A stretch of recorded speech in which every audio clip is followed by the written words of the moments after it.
Que sais-je? L'art-thérapie. Jean-Pierre Klein. Citation de Gicrac dans Lettrines. Que dire à ces gens qui, croyant posséder une clé, n'ont de cesse qu'ils aient disposé votre œuvre en forme de serrure? Jean-Pierre Klein, qui travaille dans la création, s'intéresse au devenir de la forme créée. Le débrayage dans l'œuvre. L'art-thérapie est un masque qu'il ne faut pas dévoiler trop précocement et inconsidérément. Un support artistique. Les productions sont une figuration du mystère. Ne se déroulent pas dans la clarté. Mon texte, onomatopée apostrophée. Dans mon recueil, sur un prélude, le déluge mon refuge. Jean-Pierre Klein, la traduction en signification sert de masque à leur fascination pour l'art et pour la folie. Sur un prélude de Bach, tout commença. La poésie antédiluvienne, tel un déluge, ma maison pour seul refuge.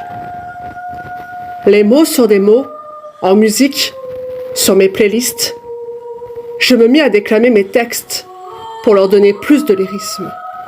Une forme d'exorcisme pour vaincre le terrorisme. Le statut de victime tue, dans le silence de la violence en recrudescence. Tout feu, tout flamme, je revêtis la peau de la grand cœur malade en slame. Mes états d'âme, pour éviter mon naufrage, les mots, mon radeau de la méduse. La liberté guidant le peuple, muni de mon crochet, l'arbre en mille feuilles, mon deuil, sortir du cercueil, écrire mes recueils. Mon pouvoir, c'est vouloir sortir de l'isoloir. Mes feux de détresse en poétesse, mon expérience de lanceuse d'alerte. Une plaidoirie poétique pour vaincre la déprime, les écrits restent quand les paroles s'immolent. Angélique Leroy est une poétesse française vivant à Grigny, dans le département de l'Essonne. Mère de 2 garçons, ils sont sa bataille sans faille. Elle grandit dans une cité d'un quartier populaire et devint la Marianne Joconde, son nom de plume pour épée de vérité, dénonçant les atrocités. Militante maniant avec art l'escrime des rimes, son combat en langue des signes. Sa poésie est intuitive et auditive. Son équilibre pour évangile, appelé à dépister pour sauver des vies. La double écoute pour bonne entente, son centre de rappel. Point de handicap. Elle aborde les difficultés pour les faire entendre, vaincre la surdité. À méditer pour de nouvelles avancées. Le slam et la poésie sont des univers qui m'ouvrent les portes de mes souhaits en rêve. Écrire, faire du théâtre, mettre en scène, chanter, être engagé pour faire bouger les lignes et les mentalités. Bien évidemment, utiliser aussi ma marionnette Lola et faire des initiatives pour les enfants, pour l'esprit ludique et éducatif. Apprendre par cœur et en cœur les plus beaux vers pour que ruissellent les sentiments émanant de soi, de la peinture sur soi.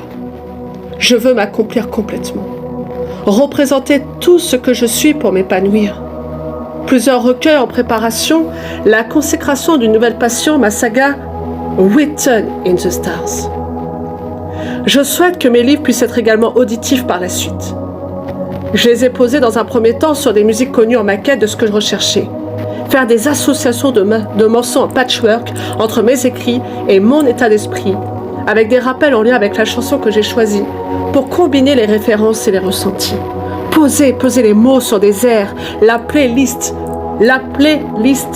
de son auteur en partage de goût et d'interprétation de ses sons. Être dans sa conscience et son point de vue omniscient de révéler toute la profondeur des mots qui sonnent différemment en sourdine ou en musique.